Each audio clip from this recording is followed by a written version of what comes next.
Hey everyone, welcome to my 24-week update.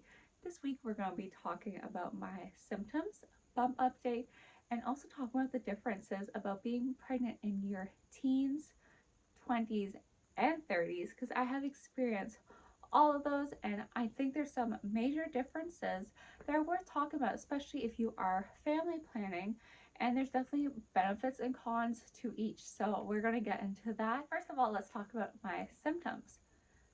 So I have been sleeping a lot better. I've just learned to really figure out what makes my body the most comfortable, and that's been very helpful. I use heat packs every night on my back, and I think that makes such a difference.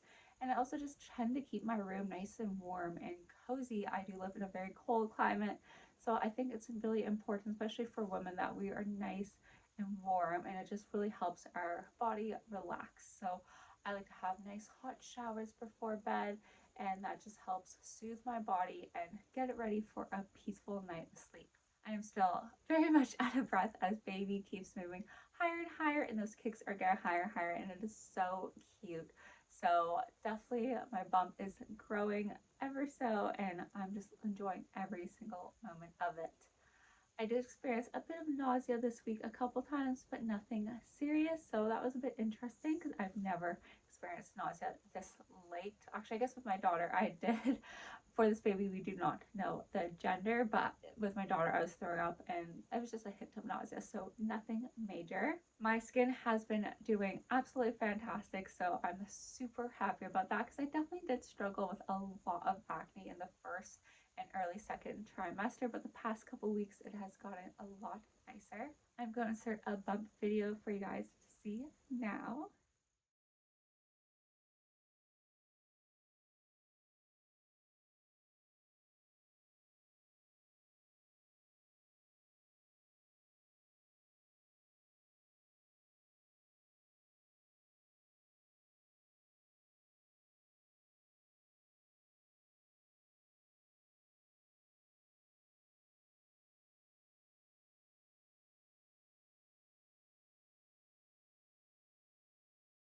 So yeah, as you can tell, baby is growing, and like I said, I definitely do feel very pregnant as things progress. I think it's just due to baby just getting a lot bigger. I'm having a lot more pain in my hips and even my back, but like I said, that heat pack really helps, and also using heated seats when I'm in the car.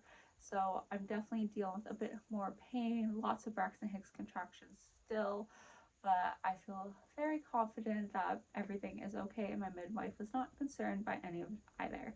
These are just very common symptoms, especially when you've had multiple babies. This is my fourth pregnancy and will be my fourth baby. So now I'm just going to talk about the differences of what it's like being pregnant in your teens versus 20s and 30s if you are interested in family planning and just would like to know. It's also based off some of my friends' experiences as well, and they've had a lot of similarities, so I thought that was very interesting.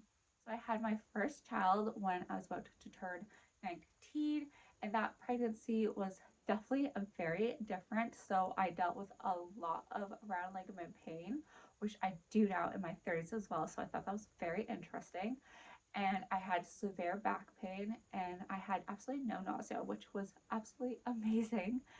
And I didn't have any headaches. I didn't have too much food aversions. They weren't major. I did gain the most weight, but of course, when you're a late teen, young adult, you tend to be the skinniest. So I think that was why it was just my body really getting ready. And I really struggled with anemia during that pregnancy. I am struggling with this pregnancy, but not as bad. So that was something else. I would say overall, it was probably a bit easier in certain moments, especially my first trimester was definitely my easiest trimester because I had no morning sickness. So I thought that was very interesting. Now, is it a great idea to plan a teen pregnancy?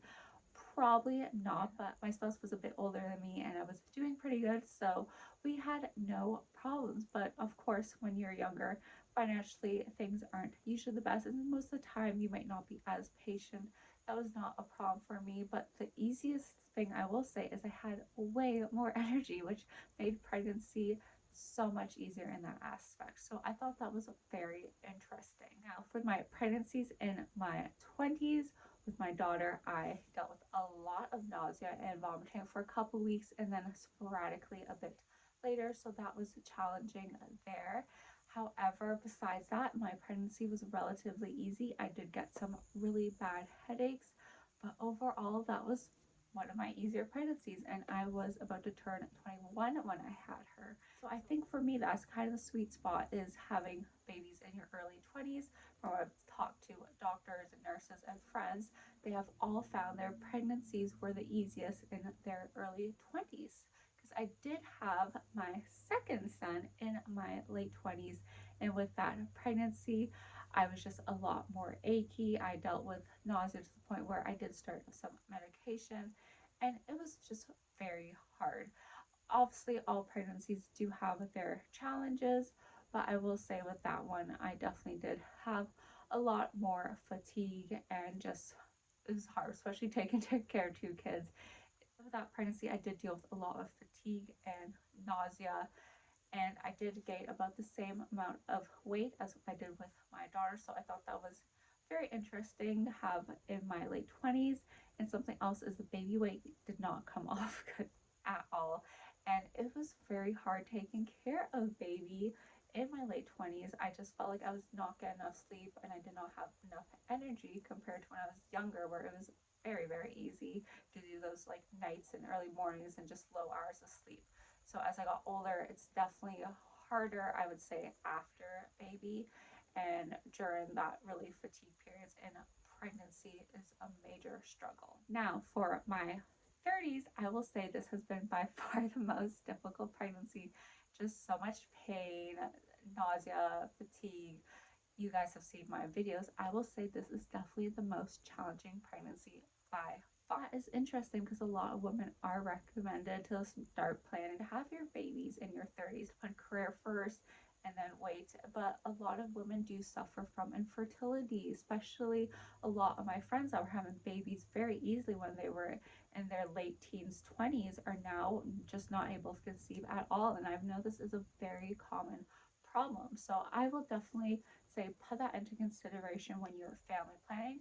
I know I am putting that into consideration as well because we are not sure if this is our last baby. So I definitely do not recommend waiting to past like 33 to honestly start trying. Your risk of like miscarriage and everything from Down syndrome just goes up dramatically in your 30s by each year, especially once you get to that 35-year point. Of course, your risk of having miscarriage and like Down syndrome is the lowest when you are, I believe, under 27.